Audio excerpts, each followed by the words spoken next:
ENT physical examination. Materials to gather include your head mirror, your otoscope, your 512 Hz tuning fork, a nasal speculum, and your nasopharyngeal and laryngeal mirrors. Before you begin the examination, make sure that the patient is seated comfortably. To make the examination systematic, we follow a sequence from the top going down, right side, then the left, outermost moving inward. Sit comfortably opposite the patient. Sit with legs on one side and parallel to the patient's. So, good afternoon, ma'am. My name is Rosel Federico, and I will be examining your ears, nose, and throat. Is that okay with you? Yes. Okay, so I want you to know that you may stop and ask questions at any time, and I will be explaining the procedure as I go. A drop light is positioned behind the patient on one side. The head mirror is worn over the eye opposite the drop light, and you should be able to see clearly in the hole over the mirror. The mirror is then adjusted to shine light over the structure being examined. Since I do not have a head mirror, the pen light located in my ear will act as my source of light. So now, ma'am, I will be inspecting your ears. I'd like to first inspect it visually, then I'll be palpating it, and I will insert this otoscope. Will that be okay with you? And you may tell me to stop at any time. Okay. Okay.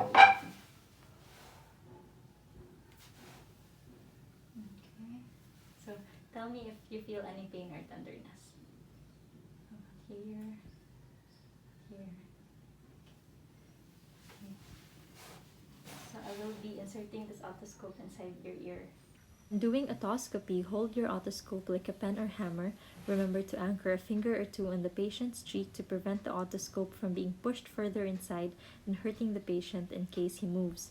To straighten the ear canal, pull the auricle upward and backward for adults and downward and backward in children. Use the biggest speculum that can comfortably fit into the ear and insert it gently past the hairy part of the canal to inspect the external auditory canal and eardrum. So based on the examination, ma'am, your patent ear canal, your eardrum has distinct cone of light and no discharges.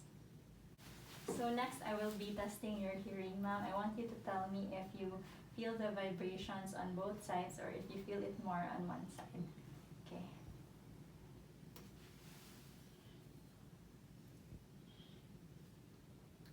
Equal lang. Okay.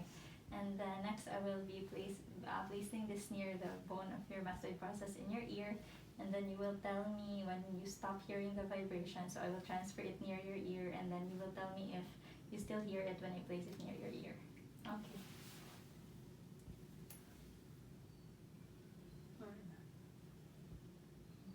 Okay.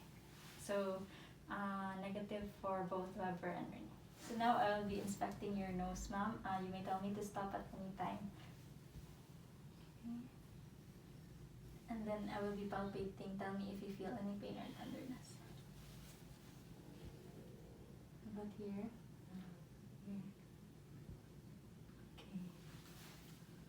Then I will be using this nasal speculum to look inside your nose. Tell me if it's too uncomfortable for you. Make sure that you inspect the nasal cavity with and without decongestion.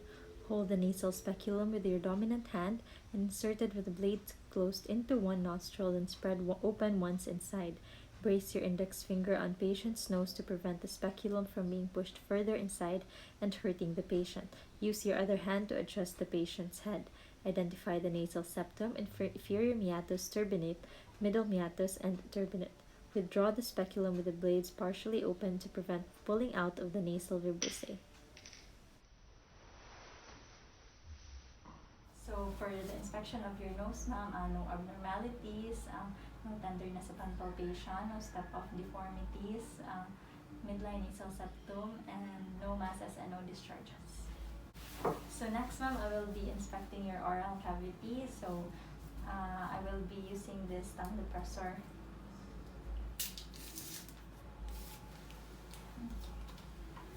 So can you tell me if it's uncomfortable for you? Okay. Inspect all subsites. Check for lesions, and if present, describe its size, consistency, and appearance. Can you open your mouth for me now?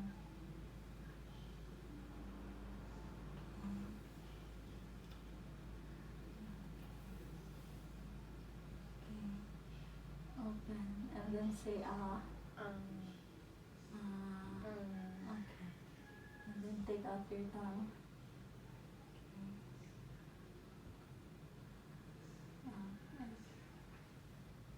Okay.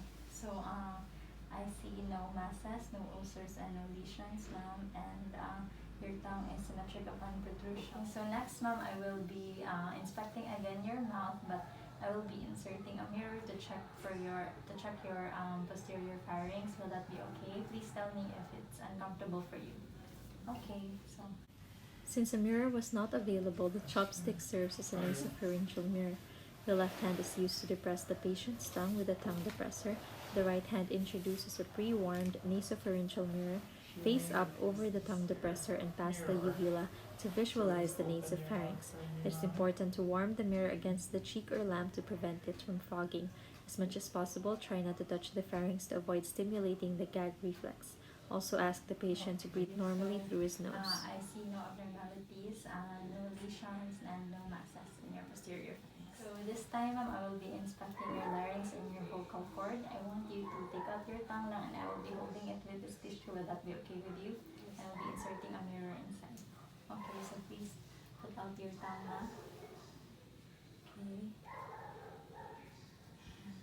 Open wide. Okay, and then say E. Okay. So I see no masses and no lesions, and your vocal cords are symmetric and intact. So next, I will be inspecting your neck, ma'am. I want you to tell me if you feel any pain or tenderness upon the area I'm inspecting. Okay. Patient should be seated with the head slightly flexed. Palpation of the neck could be done with you positioned in front of or behind the patient. Palpation should be done bimanually, alternating between the left and right side for comparison. Be careful not to palpate too firmly and simultaneously on both sides as to induce vasovagal syncope. Palpate along the lymph node regions.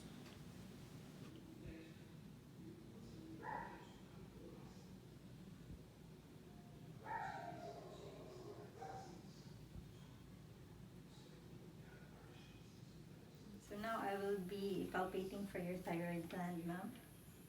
Please tell me if there's any pain or tenderness.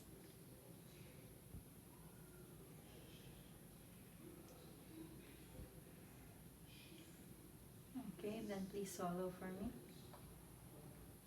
Okay. So, normal findings, sir, ma'am. There is no lymphadenopathy and no tenderness upon palpation of your lymph nodes, and your thyroid is not palpable and it moves upon swallowing. So, thank you, ma'am, and I hope that wasn't too uncomfortable for you. Thank you. At the end, report findings systematically and draw findings for record keeping.